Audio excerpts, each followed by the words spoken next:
Hi po, nandito kami ngayon sa Car Manufacturing Market and Even Gastronomy. So pagpasok nyo pa lang sa ilang manufactory, bubungad sa inyo yung napakalaking mga tinapay. Then pagkatapos, akala ko nga itong itim sira, kalang kiso ba? Na sira, di ay tinapay din pala. Tapos, meron silang mga chocolate din. Marami silang mga paninda, iba't ibang klase. Tapos, dito sa side, mayroong bonbons. Yung candy to na gihiwa-hiwa nila ba ginagmay. Kasi nga din Halloween. So, ayan o, mga design nila ay Halloween. And then, pagkatapos namin dyan sa bonbon na sa side, dito naman kami pumunta sa favorite ng anak ko ay ang popcorn nila. So, maraming iba't ibang klaseng flavor ng popcorn. Then, tapos, mayroon din silang Gagumiland. Iba-ibang klaseng kanang gagumi nga, kuan ba, parang Haribo siya.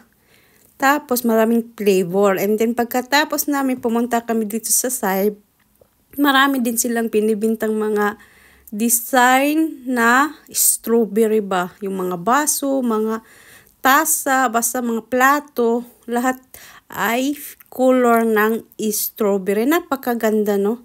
Medyo mahal lang sila, tiningnan ko ang price at saka hindi naman ako mahiling ng ganito. Hindi ako bumili, tumingin lang ako. At sinare ko lang sa inyo na napakaganda ng design ng strawberry. So, kaping-kaping nila talaga ang color ng strawberry. Pag ganitong pula, ibig sabihin sa strawberry, sweet na sweet. And then, hindi din mabuboring yung mga bata dahil nga maraming palaruan kasi nga Halloween, celebration ng Halloween nila. And then, pagkatapos dyan, imikot-ikot muna kami.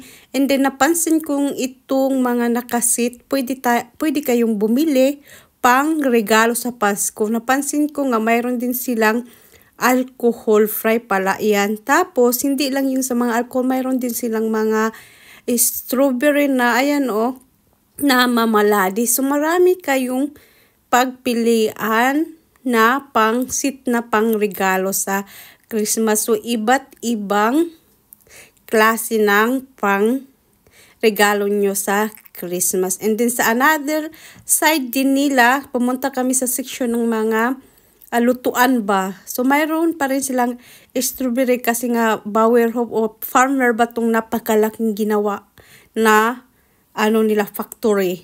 Tapos ayan, mayroon mga strawberry pa rin na design. Tapos may iba't iba na din color. Ito yung section na lahat ay sa lutuan.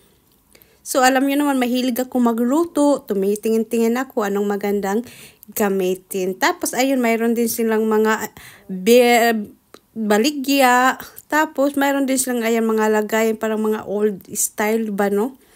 So, may Tupperware din sila. May mamaladi din, ibang style. So, marami kayong pagpilian pag pumunta kayo dito. Kasi pumunta kami dahil Halloween party nila, event ba nila. So, mag-enjoy talaga yung mga bata. Tapos, ayan, yung mga baso, metal yan, yung parang lumang style na metal. So, sabi ko nga, ay, buhay pa yung mga lumang style. And pagkatapos namin inikot, dahil nga napagod kami sa loob.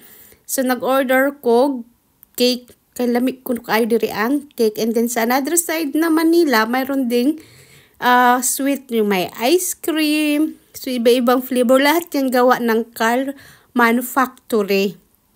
And then, medyo mahal-mahal lang din ang price. Mayroong donut din. Di ko alam kung gawa din ba ito nila or basta mayroon din sa kanila. Ayan. So, iba-ibang flavor din ng donut. Medyo pricey lang yung donut nila. And then, pagkatapos namin sa loob, lumabas kami.